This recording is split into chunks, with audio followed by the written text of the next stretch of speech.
അത് മുത്തശ്ശി, ഞങ്ങള് സ്കൂളിന്റെ ഒരു ആവശ്യത്തിന് ദൂരെ ഒരു സ്ഥലത്ത് പോയതാ. അവിടുന്ന് തിരിച്ചു വരുന്ന വഴിക്ക് കാടിന്റെ അടുത്ത് എത്തിയപ്പോ വണ്ടി കേടായി. വിളിച്ചു പറയാൻ ഫോണും കിട്ടുന്നില്ലായിരുന്നു.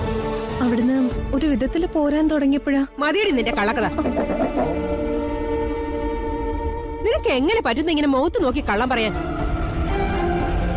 ദുർഗ പറഞ്ഞതൊക്കെ സത്യമാ. കാട്ടിൽ പെട്ടുപോയതുകൊണ്ടാ നിങ്ങൾക്ക് വരാൻ പറ്റാത്തത്.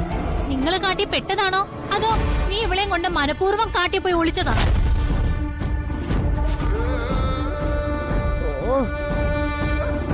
ഗിരിജേ, നാവിന് എല്ലില്ലാന്ന് കരുതി എന്ത് വിഡിത്തരം പറയരുത്.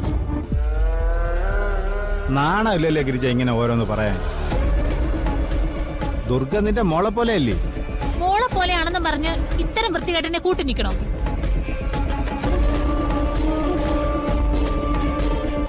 അപ്പച്ചയും ചെറിയമ്മയും പറയുന്ന പോലെ ഒരു തെറ്റും ഞാൻ ചെയ്തിട്ടില്ല, ഒരിക്കലും ചെയ്യേയില്ല.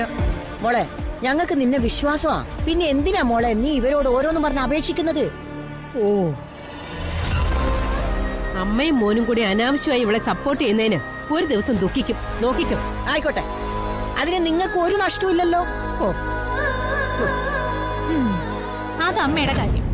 പക്ഷെ ഇത്രയും പ്രശ്നം ഉണ്ടാക്കിയിട്ട് ഇവൻ ഇനി ഈ വീട്ടിൽ താമസിപ്പിക്കാൻ പറ്റില്ല. അതെ, ഇവൻ ഈ വീട്ടിൽ നിന്നാ പിന്നെ ഞാനും ഗിരിജയും ഞങ്ങളുടെ മക്കളും ഈ വീട് വിട്ടിറങ്ങും.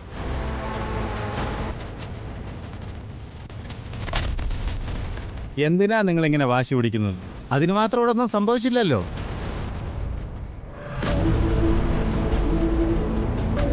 താൻ ഇതിൽ ഇടപെടണ്ട. ഇവിടുത്തെ കാര്യങ്ങൾ തീരുമാനിക്കാൻ പുറത്തുനിന്ന് ഒരാളുടെ ആവശ്യമില്ല. വെറുതെ വാശി പിടിക്കാത്ത വസുമതി. ഇത് വാശിയല്ല, എന്റെ തീരുമാനം.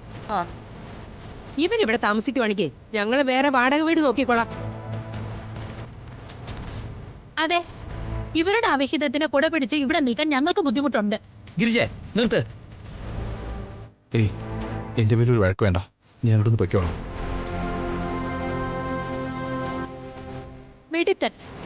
എന്നാൽ എത്രയും പെട്ടെന്ന് പെട്ടിയും കിടക്കിയെടുത്ത് ഇറങ്ങിക്കും. ഞാൻ ഇറങ്ങാം, പക്ഷേ പുതിയൊരു വീട് കണ്ടുപിടിക്കുന്നത് വരെ ഒരു സാവകാശം എനിക്ക് തരണം. പറ്റില്ല. വസുമതി, ഇതെന്റെ വീടാ.